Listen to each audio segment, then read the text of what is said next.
C'est parti, on y va? On y va. Alors bonjour à tous. Je suis ravie aujourd'hui de vous présenter une vidéo un petit peu différente de ce que je fais d'habitude.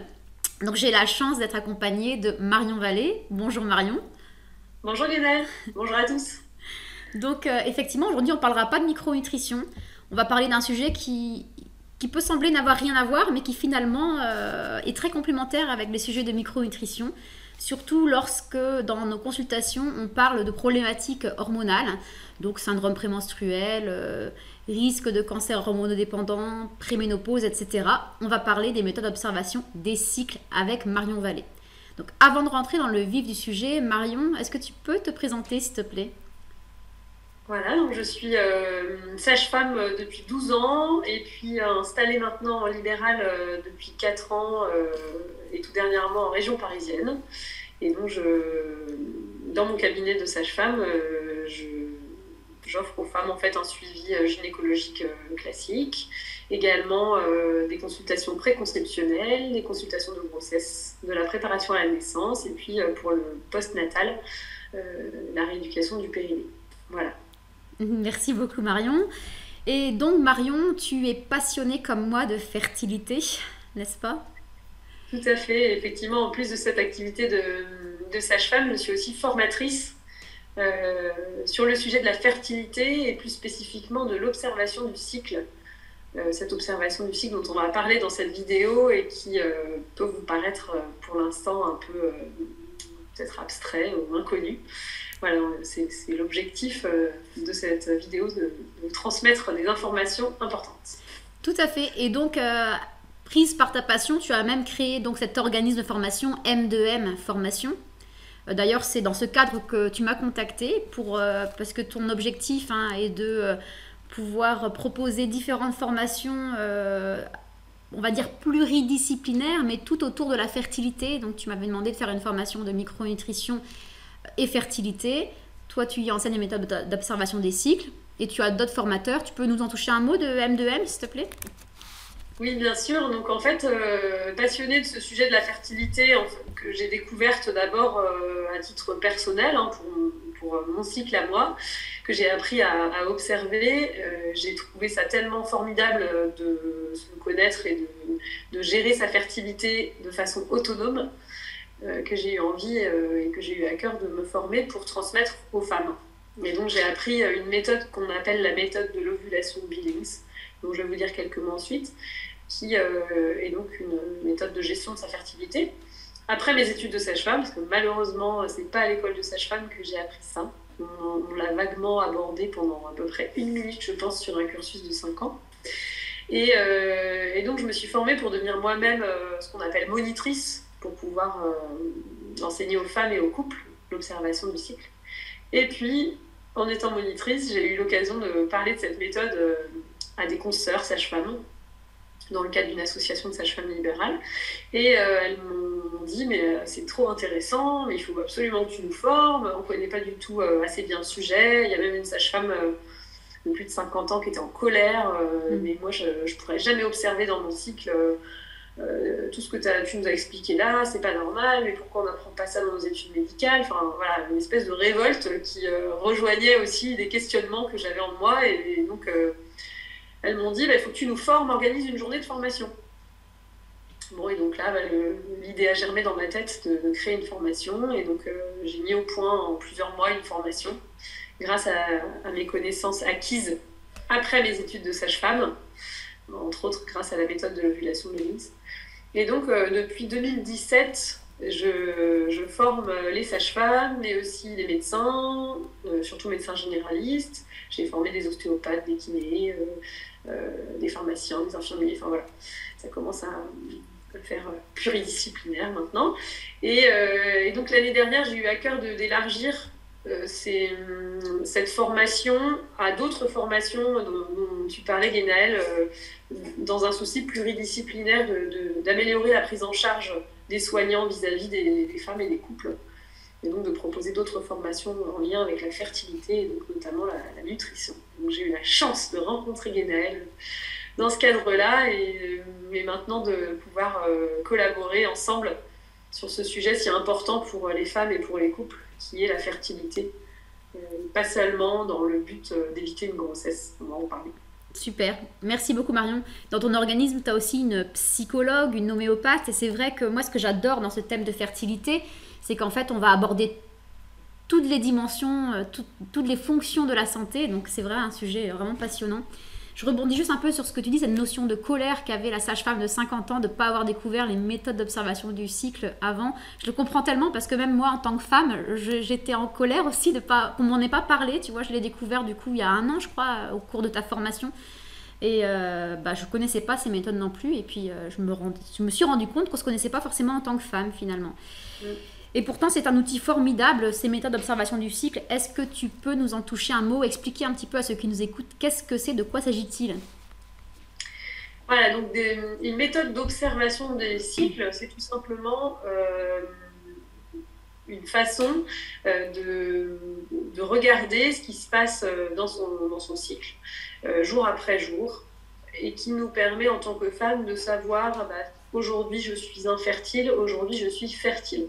Donc quand je parle d'infertile, je parle bien d'infertilité du cycle et pas d'infertilité du couple, qui est un autre sujet qui est en lien bien sûr, mais là voilà, je parle vraiment de l'infertilité du cycle. Et donc la femme, jour après jour, va observer des biomarqueurs, c'est-à-dire des marqueurs biologiques qui vont on pourrait dire aussi des symptômes, qui vont lui indiquer où elle se situe dans son cycle. Alors bien sûr, toutes les femmes sont capables d'observer les règles, donc ça c'est un biomarqueur, les règles, mais il n'y a pas que les règles en fait dans le cycle. Et d'ailleurs ça m'interpelle toujours quand en consultation je demande à des patientes comment sont vos cycles, et qu'elles me répondent pas très abondant et dure à peu près 5 jours. Voilà, en fait, aujourd'hui, dans le grand public, mais aussi la communauté scientifique, malheureusement, le cycle est réduit aux règles. Alors que les règles ne sont pas l'événement du cycle, comme on a pu l'apprendre, comme je l'ai appris à l'école de sage-femme. L'événement du cycle, c'est l'ovulation. Et c'est ça, en fait, que la femme va être capable d'observer quand elle observe son cycle. C'est cet événement du cycle qui est l'ovulation et qui est finalement ce qui va lui permettre d'avoir environ 15 jours après ses règles, qui ne sont que la conséquence. Voilà, donc en fait, ça permet de décentrer complètement l'observation du cycle sur la phase de fertilité comme l'événement principal, et ensuite les règles n'en sont que la conséquence. Voilà, donc quel est l'objectif de ces méthodes d'observation du cycle? Parce qu'il y en a plusieurs, tout simplement plusieurs méthodes, parce qu'on n'observe pas, on peut ne pas observer la même chose. Enfin, je veux dire par là qu'en fait, il y a plusieurs biomarqueurs, et en fonction des biomarqueurs qu'on va observer, ça va donner différentes méthodes. Alors la physiologie reste la même, les biomarqueurs restent les mêmes pour les femmes, mais elles peuvent les observer de façon un peu différente. Voilà, donc ces méthodes d'observation du cycle ont des règles précises. Et donc quand on veut se lancer dans une démarche comme ça, il faut avoir bien conscience qu'on va suivre des règles précises pour optimiser cette méthode. Selon 3 objectifs: tout simplement se connaître. Je suis une femme, j'ai envie de me connaître, je ne suis pas forcément en couple, j'ai peut-être 15 ans, 20 ans, 25, 30, jusqu'à la ménopause, j'ai envie de me connaître. Et je n'ai pas de contraception hormonale, parce que sinon je ne peux pas observer ma fertilité, puisque la contraception hormonale va bloquer tout le fonctionnement du cycle. Et donc je suis une femme et j'ai envie de me connaître. Je peux observer mon cycle. Deuxièmement, je suis en couple et je ne veux pas être enceinte, soit je ne veux plus être enceinte, je ne veux pas être enceinte, ou j'ai envie de repousser un projet de grossesse, et donc j'utilise une méthode d'observation du cycle. Troisièmement, je suis en couple et je souhaite concevoir. Et donc je peux découvrir une méthode d'observation du cycle à cette occasion-là pour vraiment optimiser mes chances de conception, puisque j'ai peut-être entendu il faut faire l'amour tous les 2 jours quand on veut un bébé. Bon, alors ça, c'est la mauvaise idée. Si certains d'entre vous se disent allez, il y a 48 heures, on a fait l'amour, chérie, ce soir, ça fait 2 jours, on y retourne. Par pitié, stop. Sauf si bien sûr vous avez envie, mais En général, quand on a une prescription médicale de faire l'amour tous les 2 jours, rapidement, il n'y a plus de désir du tout et ça devient complètement mécanique et on est dans un engrenage et on se dit « Ah non, j'ai pas envie, j'ai pas envie ». Et donc, ça tue l'amour. Donc, grâce à une méthode d'observation du cycle, on va savoir à quel moment est-ce qu'on est dans la fenêtre de fertilité et en dehors de cette fenêtre, on est infertile. Donc, on fait l'amour pour l'amour, mais pas pour le bébé. Voilà. Super, merci beaucoup Marion. Tu nous as pas dit les biomarqueurs. Tu peux nous nommer un peu ces biomarqueurs qu'on va observer justement pour voir apparaître cette période de fertilité et pour en déduire les périodes d'infertilité alors? Alors, je vais utiliser pour ça cette règle coulissante qui a été créée par les docteurs Billings, donc ceux qui ont élaboré la méthode de l'ovulation Billings dont je vous ai parlé tout à l'heure. Donc, c'était des médecins australiens qui ont élaboré cette méthode très simple et universelle, donc qui peut vraiment convenir à toutes les femmes du monde, toutes les femmes, quel que soit leur niveau socio-économique. Toutes les femmes sont capables de percevoir ces biomarqueurs. Donc ça, c'est pour toutes celles qui se posent des questions et qui regardent la vidéo en disant « Ah oui, mais moi, ça va peut-être être compliqué, moi, j'observe rien, c'est pas pour moi, il faut être scientifique. » Non, pas du tout. Et ça, il y a même l'Organisation mondiale pour la santé qui, en 1983, a fait une étude et qui a conclu en disant que 99,4% des femmes des pays en voie de développement étaient capables d'observer le mucus cervical, donc la glaire cervicale, au cours du premier cycle après l'enseignement. C'est hyper encourageant, c'est-à-dire que c'est nous toutes en fait. Et on n'est pas forcément d'un pays en voie de développement. Voilà. Est-ce que tu peux juste, Marion, nous préciser ce qu'est la glaire cervicale, parce que peut-être que certaines personnes ne comprennent pas ce terme. Voilà, donc je vais en profiter avec la règle coulissante pour vous l'expliquer. D'accord. Voilà, donc vous voyez que cette règle coulissante, elle vient expliquer le cycle avec des couleurs et je vais vous dire quelques mots donc, à partir de là. Donc comme le montre cette règle coulissante, vous voyez que la première partie est rouge, elle signifie donc la phase de règle, puisque toutes les femmes du monde savent quand elles ont leurs règles, puisque c'est rouge. Donc c'est simple, c'est rouge, donc rouge égale règle. Jusque-là, on est toutes au même niveau. Donc, premier jour de saignement, premier jour du cycle, ça c'est universel. Après les règles, on a une deuxième phase que vous voyez ici en vert et jaune, qui est une phase infertile qui précède une phase blanche qui est la phase fertile. Donc, c'est une phase infertile pré-ovulatoire pendant laquelle la femme qui va observer les sécrétions qui peuvent s'écouler au niveau du vagin et qui peut observer aussi les sensations à la vulve en se posant la question, tiens, qu'est-ce que je ressens là dans mon quotidien? Est-ce que je me sens plutôt sèche, plutôt humide? Cette femme va observer tous les jours la même chose. Donc si je me sens sèche, je vais me sentir sèche jour après jour. Certaines femmes vont se sentir humides, une certaine humidité, humide, et peut-être voir une petite sécrétion quand elle s'essuie ou quand elle se lave. C'est tous les jours pareil. Jusqu'à ce qu'il y ait un changement et que la femme se dise, tiens, j'ai un ressenti qui change. Je me sentais sèche et là je me sens humide, ou je me sentais humide et je me sens mouillée, ça change. Et peut-être même je vois des sécrétions apparaître. C'est ça qui fait rentrer la femme dans sa phase de fertilité, qui est en blanc sur la règle coulissante. Cette phase de fertilité, elle veut dire que l'ovulation se prépare, qu'il y a un ovule qui est en train d'être en processus de croissance jusqu'à l'ovulation qui a lieu la plupart du temps le jour avec la croix. Vous voyez que cette phase blanche, elle dure quelques jours et elle est comme une montée en puissance, comme un crescendo musical pour les musiciens, vraiment où jour après jour, il y a une augmentation de la sensation. Je me sentais humide, puis mouillée, puis très mouillée, puis glissante. Alors certaines se disent, ah ben oui, je sais exactement à quoi elle fait référence, parce que ce glissement, je l'ai déjà senti. Et on peut le ressentir quand on marche dans la rue, l'impression d'être mouillé au niveau de la vulve, même quand on s'essuie, ça glisse, ou quand on sort de sa douche, on se sèche et on se dit, mais bon sang, je suis mal essuyée, pourtant je me suis essuyée comme d'habitude. Voilà, vraiment l'impression d'avoir de l'huile au niveau de la vulve. Il y a des femmes qui disent, ah non, alors moi je vois pas du tout de quoi elle veut parler. Donc vous allez voir que après cette vidéo, plus rien ne va être comme avant. Votre vie va changer, vous allez peut-être ressentir des choses que vous n'aviez pas senties. Et c'est super, c'est vraiment la connaissance de soi qui augmente. Donc ce jour de lubrification importante correspond au jour où, au jour le plus probable de l'ovulation. 80% d'ovulation, le jour de lubrification le plus fort, qui va être suivi par un changement net. Dans cette observation de la sensation au quotidien, il y a un jour où vous allez vous dire « Ah ben là, ça n'a plus rien à voir avec les jours qui viennent de passer ». Ce jour qui n'a plus rien à voir vous permet de dire « Eh ben c'était bien hier, le jour de plus grande fertilité ». Ce jour-là, quand on y est, on ne sait pas si demain sera encore plus fort. Donc on ne peut pas encore en être sûr. On se dit « Bah oui, bien sûr, là j'ai une sensation très forte de lubrification, je suis très fertile.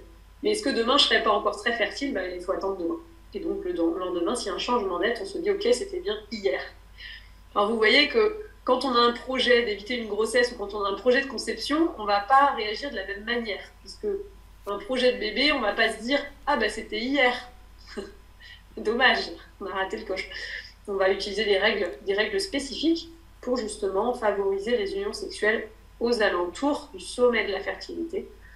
Et même des 2 jours qui suivent, parce que vous voyez qu'après, il y a 1, 2, 3. Il y a 1, 2, 3 parce que l'ovulation, je vous ai dit, avait lieu la plupart du temps le sommet de la fertilité, mais elle peut aussi avoir lieu le jour 1, voire le jour 2.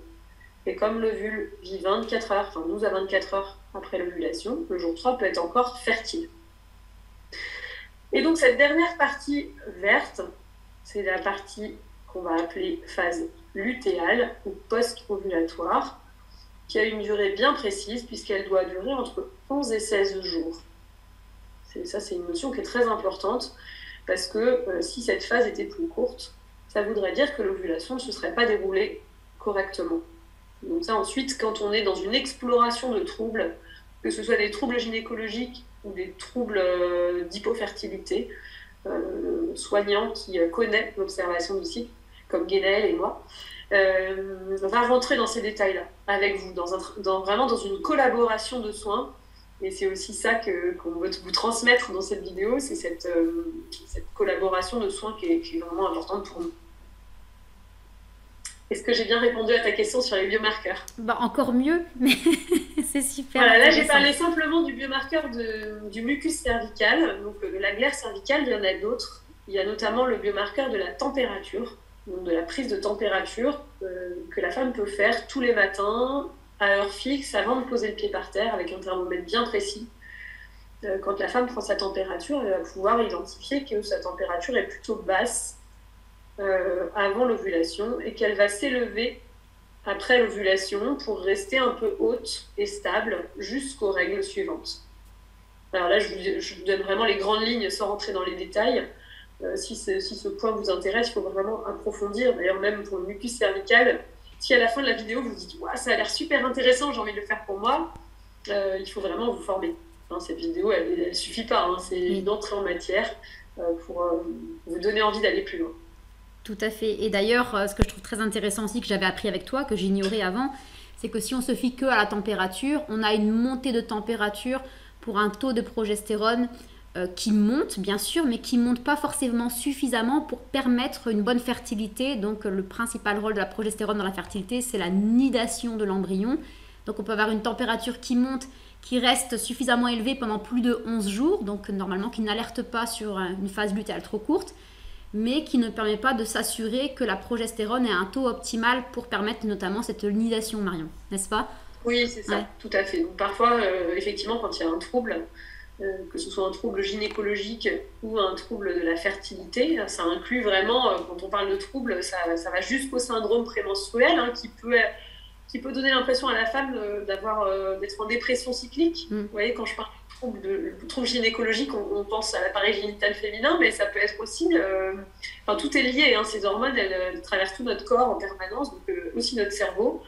Et on peut avoir une dépression cyclique qui parfois est très intense et qui nous emmène parfois vers des antidépresseurs, alors qu'en fait, c'est un trouble du cycle. Et Guénaëlle parlait de la progestérone. Cette progestérone, elle est indispensable pour notre bonne santé physique et psychique dans notre vie de femme. Donc c'est vraiment très important. Et on veut vraiment vous transmettre ça aussi, que l'ovulation, c'est pas seulement nécessaire pour concevoir. Exactement. Et donc, toi comme moi, on insiste tout le temps beaucoup sur le fait que la fertilité, c'est avant tout un signe de bonne santé. Pour tout ce que tu viens de dire, qu'effectivement, l'ovulation, c'est pas que pour concevoir. Et moi, j'ai souvent des patientes qui sont surprises quand elles viennent me voir et que je me rends compte à travers l'interrogatoire que leur ovulation ne doit pas avoir lieu correctement, elle ne doit pas être très qualitative. Et puis elles me disent mais je m'en fiche, c'est pas grave, je veux pas d'enfant. Donc je leur dis non, je veux absolument que vous ovuliez bien, vous verrez que vous iriez beaucoup mieux dans votre tête, dans votre corps. Effectivement, dès qu'on a un déséquilibre œstroprogestatif, il y a de grandes répercussions au niveau physique et psychique. Et d'ailleurs, Marion, on fera une vidéo prochainement sur la notion de ce déséquilibre œstroprogestatif, à la fois sur ma vision en micronutrition et la tienne en méthode d'observation des cycles. Je pense que ça peut intéresser pas mal de monde, si tu veux bien. Tout à fait.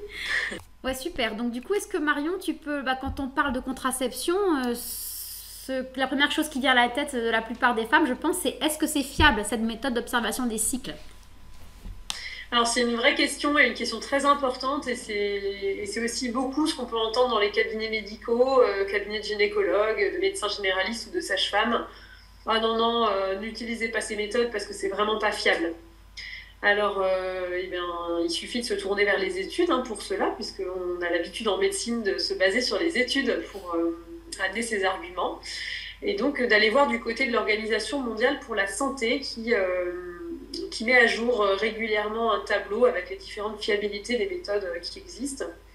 Et de s'apercevoir que la méthode symptothermique, donc qui associe l'observation du mucus cervical et de la température dont je vous parlais juste avant, fait partie des méthodes d'une grande fiabilité, puisqu'on a une fiabilité de 98% en usage courant, c'est-à-dire dans la vraie vie des vrais gens. C'est nettement supérieur à la fiabilité de la pilule, qui est pourtant la première contraception des femmes en France. Voilà, donc vraiment, j'invite ceux et celles qui s'interrogent et qui sont tentés par cette aventure, parce que ça reste quand même une aventure, l'observation du cycle, à aller lire les études. D'ailleurs, on vous a mis l'étude en dessous de la vidéo pour que vous puissiez aller voir justement ces chiffres de fiabilité. Donc chacune des méthodes a fait des études de fiabilité et donc d'un point de vue assez global, sur l'ensemble des méthodes, on a une fiabilité qui est similaire, voire un peu supérieure à celle de la pilule. Ouais. Voilà, parce que dans une contraception assez classique, le laboratoire fait aussi des études et va dire, voilà, en usage parfait, on a tant de pourcents d'efficacité, en usage courant, on a tant de pourcents. Alors l'usage parfait, en fait, il n'intéresse personne, puisque on est des humains et on a envie de savoir dans la vraie vie la fiabilité de la méthode qu'on utilise. D'ailleurs, peut-être que vous ne connaissez pas la fiabilité de la méthode que vous utilisez actuellement. Je vous invite vraiment à vous renseigner. Et j'en profite pour dire quelques mots sur le préservatif en disant que, attention, la fiabilité du préservatif n'est pas n'est pas très bonne, contrairement à l'idée reçue. Donc voilà, je vous invite pour être pleinement libre du moyen que vous choisissez, à être aussi bien renseigné sur le moyen que vous utilisez. Très bien. Je rebondis sur l'histoire du préservatif, donc pas hyper fiable en tant que contraception, mais on est d'accord que ça reste le plus fiable pour les MST. Oui, alors là on parlait vraiment de la fiabilité d'un point de vue de la régulation des naissances, on est bien d'accord. Tout à fait, très bien. Et oui, donc je voulais aussi rebondir sur une deuxième chose, c'est sur la pilule contraceptive, parce qu'en effet, non seulement la pilule contraceptive est moins fiable au niveau de la contraception que les méthodes d'observation des cycles, et en plus, les risques sont vraiment beaucoup plus élevés, bien entendu, que les méthodes d'observation des cycles qui sont sans danger pour votre santé. Comparé à une pilule contraceptive qui est à la fois un perturbateur endocrinien, plus qu'évident, parce qu'elle est d'ailleurs conçue pour cette fonction de perturbation de nos hormones. Et par ailleurs, la pilule contraceptive est quand même aussi un cancérogène de première catégorie reconnu par le CIRC, donc par le Centre international de recherche pour le cancer. Je vous parlerai dans une prochaine vidéo aussi des effets antinutritionnels de la pilule, etc. Donc effectivement, c'est intéressant. Je suis toujours d'avis d'encourager ces méthodes d'observation des cycles pour permettre d'avoir aux femmes qui souhaitent arrêter la pilule pour retrouver un bon état de santé, d'avoir aussi un moyen de contraception à utiliser. Mais également, on a dit du coup, Marion, que c'était aussi un bon moyen pour optimiser la conception. Et c'est vrai que ça, j'avais pas forcément pris conscience avant de faire ta formation. Est-ce que tu peux nous expliquer pourquoi est-ce que, enfin bon, ça paraît évident, pourquoi finalement est-ce que ça améliore la conception, mais est-ce que tu peux nous apporter des éléments supplémentaires sur ce point précis? Tout à fait. En fait, comme je vous le disais au début de la vidéo, quand on a un désir de conception, on va peut-être arrêter sa contraception si on avait une contraception, et puis se dire, bah voilà, on ne calcule plus rien, on va voir. Et donc, on va pouvoir avoir des unions sexuelles un peu disséminées dans le cycle. Et le taux de grossesse chez une femme de 30 ans qui a des unions sexuelles un peu sans calcul, c'est 25%. Quand on identifie la phase de fertilité et qu'on va cibler le jour de plus grande fertilité pour favoriser l'union sexuelle, enfin en tout cas une union sexuelle ciblée sur ce jour-là, selon une étude qu'on a mis aussi en référence en dessous, on dépasse 40%. Donc vous voyez la différence entre faire l'amour de façon non ciblée et avoir une union sexuelle vraiment de façon ciblée.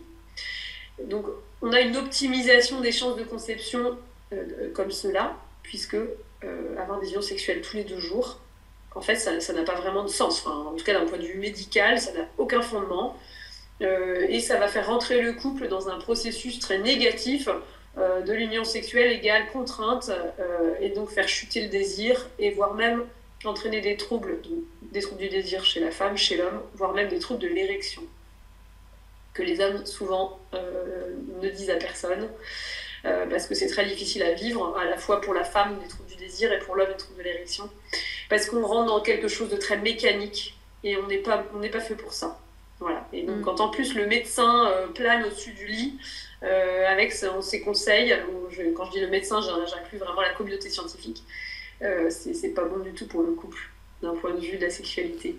Voilà, donc cette méthode d'observation du cycle, quand il y a un désir d'enfant, ça va aussi impliquer l'homme, et ça j'en ai pas encore parlé, je disais tout à l'heure que c'était vraiment une aventure, ça va largement au-delà de la contraception classique qui repose la plupart du temps sur les épaules de la femme seule, disons-le, la femme seule qui va devoir gérer cette fertilité, alors que pourtant elle est fertile que quelques jours dans son cycle. C'est pour ça que c'est pas tout à fait juste d'ailleurs. Et là, c'est le petit couplet de féminisme positif qui n'exclut pas l'homme, mais qui l'inclut.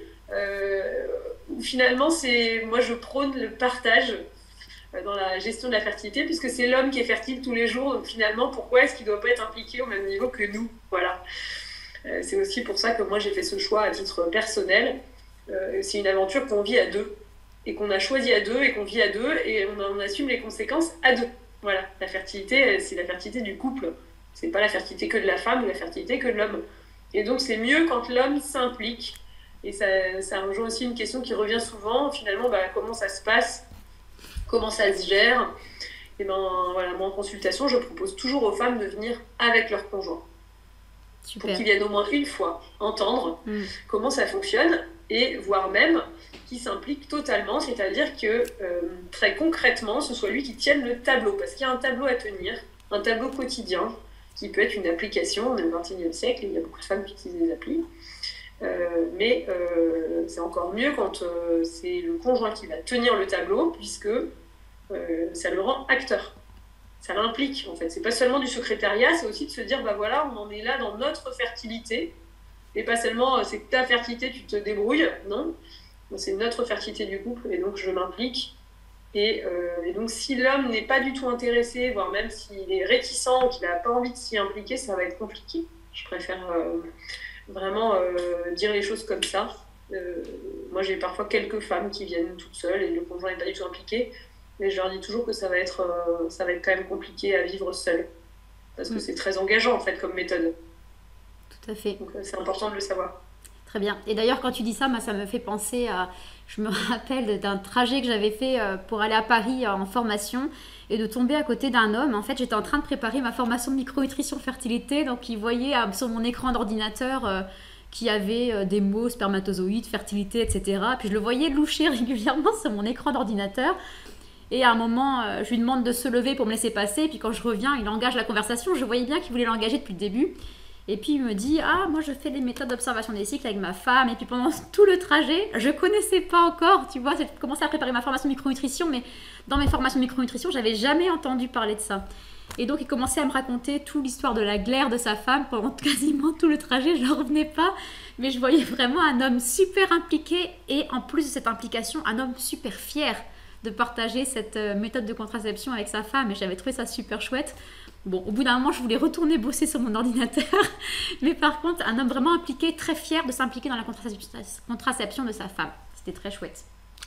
Et juste insister un petit peu, parce que je ne sais pas si on l'a fait suffisamment paraître, que justement, ce qui est très chouette, c'est que contrairement à ce qu'on décrit, l'ovulation n'apparaît pas forcément à J14 chez la femme. Et effectivement, il y a beaucoup de personnes qui ont des bébés surprises ou des échecs de conception à cause de cette notion qui veut que la femme ovule à J14 et que donc on se base sur cette période de fertilité ou d'infertilité en fonction de cette date. Voilà, donc et c'est vrai que j'en profite pour dire aussi que moi, en tant que praticienne en micronutrition et spécialisée en fertilité dans les troubles hormonaux, ça a totalement changé ma façon de faire les choses, notamment ma façon de proposer le bilan, les analyses biologiques. Je ne les propose plus à J21, J23 comme je faisais avant parce qu'on fait un bilan 7 jours après l'ovulation. Donc généralement en micronutrition, on disait de faire à J21. Mais en fait, on se rend compte que c'est très théorique. Soit à J21, la femme peut ne pas avoir encore ovulé, ou soit elle peut avoir éventuellement ovulé depuis 12 jours. Et dans ces deux cas, on aurait du coup un bilan qui nous montrerait une progestérone très basse. On conclurait qu'il n'y a pas d'ovulation, alors que peut-être qu'elle n'a pas encore eu lieu, ou qu'elle a eu lieu depuis trop longtemps. Et donc, j'étais estomaquée quand je me suis rendu compte de ça. Je me suis dit, mais quand même, j'aurais pu réfléchir par moi-même à ça. Ça me paraissait tellement évident. Et donc maintenant, ça m'a beaucoup permis de préciser aux femmes à quel moment faire leur bilan afin que moi, je puisse l'interpréter correctement.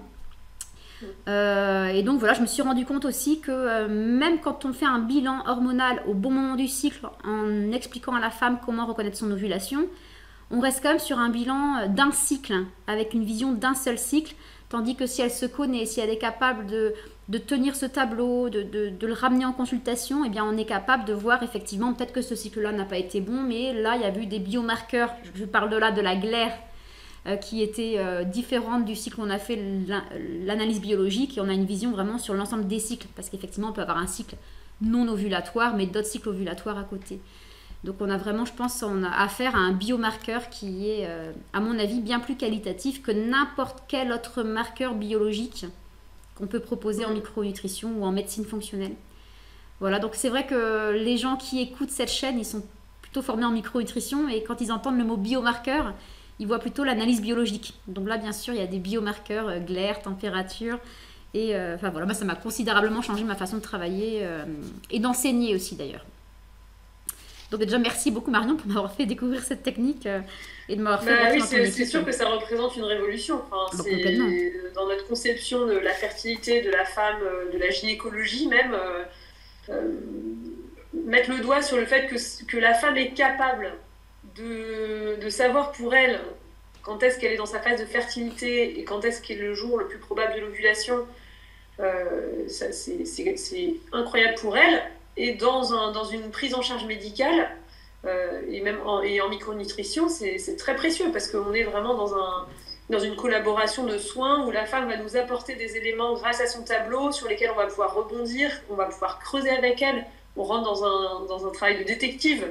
Mais jusqu'à hier encore en consultation, voilà, j'ai eu 2 patientes qui sont venues avec des troubles du cycle, des troubles des menstruations, donc des règles, et donc on était en train d'essayer de comprendre ensemble.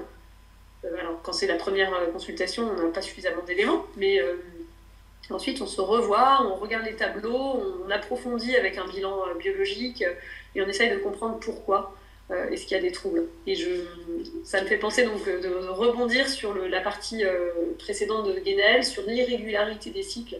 Effectivement, je ne vous ai pas dit que cette règle coulissante, comme son nom l'indique, coulisse, et donc elle coulisse en pré-ovulatoire. C'est-à-dire que c'est l'ovulation qui est retardée ou avancée. Donc cette idée du jour 14, il faut vraiment qu'on lui tende le cou, parce que le jour 0, en fait, c'est le jour de plus grande fertilité. Avant l'ovulation, on est dans des jours -1, -2, -3, -4, etc. Et après, on est dans du +1, +2, +3, +4. Mais ce jour 14, il faut vraiment lui tordre le cou parce que non, on n'ovule pas au jour 14. Et pourtant, pour les femmes qui ont déjà été enceintes parmi celles qui écoutent, elles savent qu'on a daté la grossesse à partir de leur dernière règle. Et c'est totalement absurde en fait. On est au XXIe siècle, on devrait arrêter de faire comme ça, arrêter de dater les grossesses à partir des règles. Mais pour ça, il faudrait que les femmes s'observent toutes. Et ça, on n'en est pas encore là.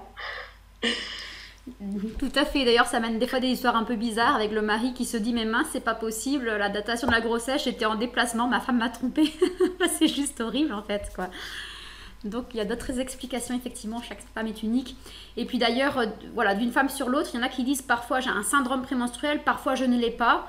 Et quand je les interroge sur leur glaire, elles disent oui, il y a certains mois où je sens ma glaire et des mois où je la sens pas. Bah, et essayer de mettre en lien si les cycles où il y a un syndrome prémenstruel, c'est peut-être des cycles où on sent pas la glaire. Et pour cause, du coup, il n'y a peut-être pas cette production. Enfin bon, bref, je vous passe les détails, ça va être un peu trop compliqué, mais il y a souvent, on arrive souvent à faire des super belles corrélations. Et elles apprennent à se rendre compte et elles sont fières, elles sont impliquées dans leur prise en charge, elles l'identifient vraiment. Et ça améliore énormément la compliance au traitement. Et donc ça va permettre aussi vraiment d'individualiser la complémentation alimentaire et éventuellement la prescription de phytothérapie en fonction non pas de J14 mais en fonction de la période avant l'ovulation et après l'ovulation. Donc vraiment révolutionnaire. Donc ces méthodes d'observation des cycles, effectivement, c'est un excellent moyen pour prendre en charge sa santé et sa fertilité, hein, les deux étant liés. C'est un excellent moyen pour optimiser sa fertilité et un excellent moyen de contraception. Donc, que rêver de mieux? Est-ce que peut-être quand même tu avais commencé à nous évoquer certaines limites, Marion, en disant qu'il fallait que le couple soit impliqué, hein, autant l'homme que la femme. Est-ce qu'il y aurait d'autres limites à l'utilisation de ces méthodes d'observation des cycles?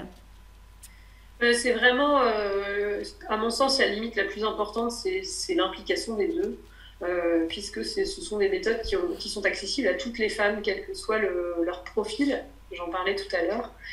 Donc voilà, il faut vraiment bien comprendre le cadre, c'est-à-dire qu'il faut se former avec une monitrice compétente et qui a été elle-même accréditée pour former.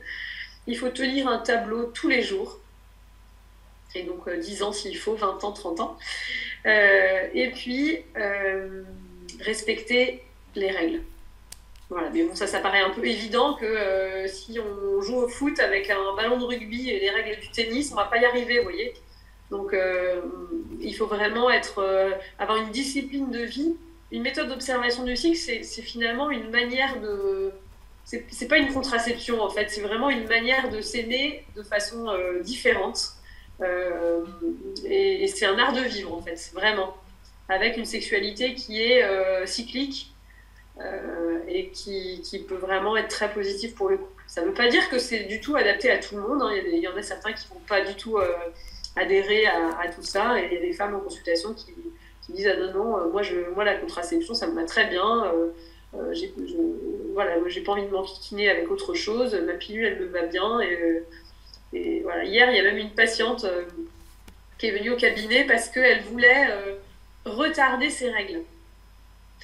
Et donc, j'essaye de la questionner. Elle me dit, ah bah oui, je viens vous voir parce qu'en fait, je suis en voyage au moment de mes prochaines règles et j'ai pas envie d'avoir mes règles en voyage, donc je voudrais que vous puissiez me retarder mes règles. Je suis restée un peu estomaquée par cette demande. Alors, elle voulait pas de contraception, mais elle voulait simplement pour ce voyage-là avoir ses règles retardées. Bref, je suis rentrée avec elle dans les détails du cycle et du déroulement du cycle en disant qu'on ne pouvait pas comme ça faire ce qu'on voulait avec le cycle, hein, et que même en prenant une pilule à partir d'aujourd'hui, ce serait même pas sûr que ça retarde ses règles si elle est déjà dans une phase ovulatoire. Bref, tout ça pour dire que on a un fonctionnement, on a une fertilité qui est comme ça, on a été créé comme ça, et donc ensuite, qu'est-ce qu'on en fait? Voilà, donc c'est la limite principale que j'y vois, c'est-à-dire qu'il faut vraiment une vraie motivation et une persévérance. Voilà, quand on se lance là-dedans. C'est vraiment ce cadre-là que je pose en consultation. Quand la femme, le couple vient en consultation, je leur dis, voilà, est-ce que vous êtes prêts à rentrer dans ce cadre-là? Moi, j'ai aussi régulièrement des patientes qui, d'elles-mêmes, hein, en tant que femmes, elles se disent « Oui, mais mon mari, voilà, ça lui fera peur, il ne voudra pas forcément. Pour lui, il est plus sûr quand je prends une pilule. » Et quand même, ça me choque toujours un petit peu. Je pense que c'est des idées que se font les femmes elles-mêmes, hein, c'est pas lié à leur mari. Mais quand je les interroge effectivement sur leur libido depuis qu'elles prennent la pilule, énormément de femmes ont une libido réprimée avec la pilule et pour cause, on inhibe la production naturelle de leurs hormones de la libido. Donc c'est tout à fait compréhensible et tout à fait normal d'avoir une libido réprimée sous pilule. Et comme je leur explique, oui, mais votre mari, il voit bien que vous avez moins de libido depuis que vous prenez la pilule. Est-ce que vous pensez qu'il préférerait peut-être pas justement quand même avoir une femme qui ait vraiment envie de faire l'amour avec lui plutôt qu'une femme qui accepte de faire l'amour avec lui? Donc effectivement, très souvent, les hommes, quand on leur explique les choses comme ça, qu'effectivement leur femme, si elle n'a pas de libido, ce n'est pas parce qu'elle l'homme ne lui plaît plus, par exemple, parce qu'elle est sous pilule, il est largement prêt à franchir le cap. Et donc, voilà, je pense qu'il ne faut pas choisir à la place de l'homme. Souvent, on a tendance à se dire, je vais pas imposer ça à mon mari. C'est souvent ce que j'entends. Oui, en fait, il faut vraiment... c'est vraiment une discussion à avoir en couple. Et quand je les ai pas en consultation, les hommes, j'invite vraiment les femmes à dire à ce qu'elles en parlent. Est-ce qu'ils sont prêts à se lancer dans cette aventure-là ou pas? Et effectivement, il y a des avantages et des inconvénients dans toutes les méthodes. Donc, il ne faut pas non plus se dire que c'est un Eldorado et que ce sera forcément formidable. Il y a aussi des contraintes, ne serait-ce que l'observation quotidienne, la notation dans un tableau. Bah oui, c'est contraignant, il faut une certaine rigueur. C'est ça qui est important. Mais ça peut aussi donner une grande liberté. Ça rejoint ce que tu disais, Guénaëlle, liberté de se dire on gère nous-mêmes et on a besoin de personne. Oui. On a cette intimité dans notre sexualité et en plus la gestion de la fertilité qui nous appartient. Elle n'appartient pas aux médecins, elle n'appartient pas à l'ordonnance, elle n'appartient pas à l'industrie pharmaceutique ou à un quelconque dispositif, elle nous appartient à nous. Elle est gratuite et elle peut durer jusqu'à la ménopause. Voilà. Donc ça peut aussi vraiment donner une grande liberté et une fierté dans la gestion de se dire qu'on a besoin de personne en fait, dès lors qu'on a atteint l'autonomie. Tant que tu parles de ménopause, je trouve que c'est très intéressant aussi de savoir s'observer pour identifier cette période de préménopause et comment est-ce qu'on réagit. C'est vrai que c'est une période de grande variation hormonale qui peut être avec des grandes variations qui peuvent changer beaucoup d'un cycle à l'autre et c'est très intéressant. Quand on a quelqu'un qui sait s'observer en micronutrition, on est beaucoup plus efficace dans notre prescription de phytothérapie par exemple pour diminuer tous les signes cliniques, les troubles du climatério qui peuvent apparaître dans cette période un peu délicate pour certaines femmes. Donc on améliore grandement leur état de santé quand elles savent s'observer parce qu'elles nous amènent des informations très pertinentes. Bah, super Marion, j'avais une dernière question à te poser parce qu'il m'est arrivé plusieurs fois donc, d'inviter mes patientes à être suivies pour apprendre à observer ces cycles avec une monitrice. Et puis quand elles ont commencé à les voir sur internet, certaines ont été freinées parce qu'elles ont vu sur internet qu'il y avait une connotation parfois très religieuse sur ces méthodes. Qu'est-ce que tu pourrais nous dire par rapport à ça? Oui, c'est en effet le cas. Il y a certaines méthodes d'observation du cycle qui ont une connotation religieuse pour la raison simple, c'est que dans les années 80, la communauté scientifique s'est complètement désintéressée de ce sujet. Avant les années 80, l'Organisation mondiale pour la santé avait publié un guide pour les bonnes pratiques de ces méthodes d'observation des cycles. L'OMS ne les appelait pas comme ça, mais une régulation naturelle de la fertilité. Mais avec l'avènement de la contraception, la communauté scientifique s'est vraiment emparée du sujet de la contraception et avec la fiabilité importante annoncée par cette contraception qui arrivait sur le marché. Et donc, finalement, les méthodes d'observation du cycle ont été complètement reléguées à un plus grand monde, puisque la majorité des femmes étaient enchantées par l'arrivée de la contraception, et donc la première génération qui a suivi la contraception hormonale a pris en masse la pilule. Donc c'est encore aujourd'hui d'ailleurs la première contraception des Françaises. Et donc, il est resté simplement un petit village gaulois qui a continué avec les méthodes d'observation des cycles parce que ce village gaulois estimait que c'était un bienfait pour le couple. Et donc, effectivement, c'était plutôt un profil religieux. Et donc, ces méthodes ont été portées par des associations et sont encore aujourd'hui portées par des associations, faute d'une communauté scientifique engagée sur ce sujet. Et donc, certaines associations ont une connotation religieuse, en effet. Sans forcément d'ailleurs l'afficher, mais certaines l'affichent effectivement sur leur site internet, sachant que la majorité d'entre elles forment des couples quel que soit leur profil. Voilà, donc c'est vraiment ça qui tient à cœur à la majorité de ces associations, c'est de transmettre cette connaissance de l'observation du cycle de façon religieuse. Donc voilà, mais effectivement, certaines associations l'affichent de façon plus forte sur leur site internet, et d'autres sont laïques. Donc voilà, ensuite c'est vraiment aussi en fonction du profil de la femme et du couple, en fonction des souhaits, en fonction de ce qui existe aussi à proximité de chez eux, ou maintenant avec la visio on peut consulter vraiment plus largement. On peut aussi trouver des professionnels de santé qui ont cette double casquette, comme moi. Je ne suis pas la seule, hein, bien sûr, il y en a d'autres. Mais on n'est quand même pas légion. Hein. C'est aussi pour ça que je me suis fortement engagée dans la transmission de l'observation du cycle à mes consoeurs et mes confrères, ils sont pas nombreux, mais, et aux médecins. En tout cas, pour avoir une bienveillance sur le sujet et pour pouvoir mieux aiguiller les femmes et les couples qui sont dans cette démarche vers les personnes qui ont la compétence de transmission. Donc c'est ouvert à tous. J'insiste vraiment, et on peut toujours trouver des praticiens, des monitrices qui sont vraiment dans le même état d'esprit que soi. Et justement, comment faire? Alors, est-ce qu'il y a des listes, un annuaire qui existerait de praticiens qui forment à ces méthodes? Qu'est-ce que tu peux dire pour que les gens qui nous écoutent et qui aient envie de se lancer dans l'aventure puissent trouver un praticien qui puisse les suivre? Alors, aujourd'hui, on y travaille très fermement. Enfin, il y a effectivement chaque association de méthode d'observation du cycle a son propre annuaire. Il n'y a pas forcément il n'y a pas d'annuaire unique, malheureusement, aujourd'hui. Et donc, il y a beaucoup de moniteurs qui sont bénévoles dans ces associations. Enfin, ce sont d'ailleurs majoritairement des bénévoles, à quelques exceptions près. Et à côté de ça, donc, il y a des professionnels de santé qui ont cette double casquette, comme je le disais, mais on n'est pas encore structuré suffisamment bien pour qu'il y ait un annuaire, mais on y travaille avec la création d'une association de professionnels de santé qui s'appelle Focus Fertilité, où justement j'ai à cœur en tant que présidente de créer cet annuaire, et c'est en cours. L'association vient de voir le jour là, en 2021, donc nous sommes en train de créer un annuaire. Voilà, donc surtout, n'hésitez pas à me contacter, à contacter Guénaëlle pour avoir des noms. Du coup, peut-être que le plus simple, Marion, c'est de contacter l'association directement, et puis c'est l'occasion de parler de 3 petits mots sur ton association, peut-être, si tu veux. Oui, donc effectivement, vous pouvez contacter Focus Fertilité sur notre page Facebook et nous suivre, puisque l'annuaire est en cours de construction, le site internet aussi, et donc vous allez pouvoir avoir des noms. N'hésitez pas à nous envoyer un message pour l'instant par la page Facebook, et puis ensuite plus tard via le site internet. Donc c'est une association, donc Focus, ça veut dire fertilité et observation du cycle à l'usage des soignants.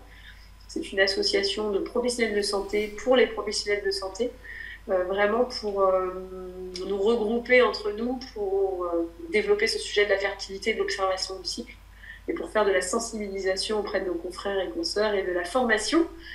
Et puis même à terme, pour pouvoir aller enseigner dans les universités, pour vraiment permettre ensuite au grand public d'avoir des praticiens de santé qui sont vraiment au point sur ce sujet de l'observation du cycle. Et que ce ne soit pas la femme qui arrive avec une expertise du cycle devant un soignant qui ne comprend pas, en fait. Ça vous est peut-être déjà arrivé en consultation. Voilà, donc c'est vraiment le but de cette association. Et on a aussi un petit volet pour les sympathisants, donc tous ceux du grand public qui ont envie de s'impliquer, qui ont envie d'aller soutenir l'association, et puis même en parler autour d'eux, aux soignants de leur entourage, à leurs professionnels de santé, etc. Voilà, n'hésitez pas à nous rejoindre. Ok, et pour adhérer en tant que professionnel de santé, est-ce qu'il faut forcément être formé aux méthodes d'observation des cycles? Non, pas du tout. C'est vraiment, quand on est intéressé par le sujet, c'est une bonne raison d'adhérer. Et quand on est formé, on peut adhérer aussi. Voilà, on va proposer des soirées de formation. On a d'ailleurs, lors de notre lancement mi-septembre, fait une soirée avec une petite partie formation sur les biomarqueurs de la fertilité. Donc voilà, on veut développer des outils de communication aussi pour les cabinets. On a plein de projets en tête. On a aussi envie de demander à nos adhérents leurs compétences et puis leurs idées, leurs besoins pour pouvoir nous adapter aussi vraiment au public de nos adhérents. Voilà. Donc, Très bien. C'est une association qui voit le jour et qui a encore plein de choses ouvertes pour l'avenir. Ok. Donc alors Marion, je sais que tu ne nous en parleras pas, mais moi j'en parle pour toi du coup. Tu as écrit un livre aussi qui va bientôt être édité aux éditions Le Duc. Quand il sortira, on vous mettra le lien dans la vidéo aussi du livre. Donc qui va parler des méthodes d'observation des cycles aussi, que tu as coécrit donc avec une collègue médecin, c'est ça? Oui, tout à fait, effectivement. Merci Guénel de parler de ça. Il n'est pas encore sorti, mais bon, il sera peut-être sorti quand vous lirez la vidéo, puisque cette vidéo, elle va rester sur YouTube. Donc, c'est le grand livre du cycle féminin, où avec Sophie Sab, donc le docteur Sophie Sab, qui est aussi passionnée du sujet de la fertilité, nous avons voulu vraiment développer le cycle, et le cycle à la lumière des biomarqueurs de la fertilité, pour permettre aux femmes de mieux comprendre. En fait, ce sera vraiment le développement de cette vidéo et de ce que j'ai voulu vous faire passer au travers de cette vidéo, le développement dans un livre, avec tout un volet sur les différentes méthodes d'observation des cycles, voilà, pour que vous puissiez aussi bien comprendre les spécificités de chaque méthode. On aborde aussi la partie pathologique des cycles. Enfin voilà, c'est vraiment la mise à plat de tout ce qu'on peut transmettre en formation à des professionnels de santé, mais c'est un livre qui est adapté au grand public. Tu as une date de sortie? Février 2022. Février. Bon, j'ai hâte de le lire. Tu m'enverras une version dédicacée. Oui, tout à fait. Super, chouette. Écoute, merci beaucoup pour cette vidéo en mode un peu interview. Ma première vidéo en mode interview, c'est très sympa. Donc j'espère que vous avez bien compris toutes les merveilles de ces méthodes d'observation des cycles et combien est-ce que ça peut être précieux pour la vie de la femme, à la fois pour la conception, pour la fertilité, mais aussi pour sa santé. Pour sa santé, on va dire, de la ménarche à la ménopause. Et puis voilà, merci beaucoup à toi Marion. Est-ce que tu as un mot de conclusion?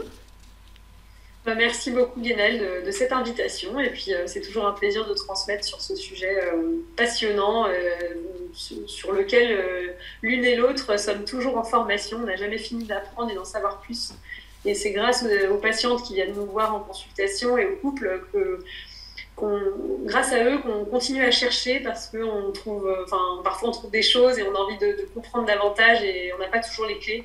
Donc voilà, on est toujours dans un processus de formation permanente et c'est passionnant. Ouais, puis c'est vrai qu'on a beaucoup de chance, je trouve, parce qu'on rencontre d'autres personnes passionnées par la fertilité, mais dans des domaines qu'on ne connaît absolument pas, et on s'enrichit énormément mutuellement. Donc je trouve formidable l'organisme de formation que tu as fait aussi, qui permet de rencontrer d'autres pros aussi passionnés que nous, mais dans des domaines qu'on ne connaît pas, donc on peut en apprendre toujours.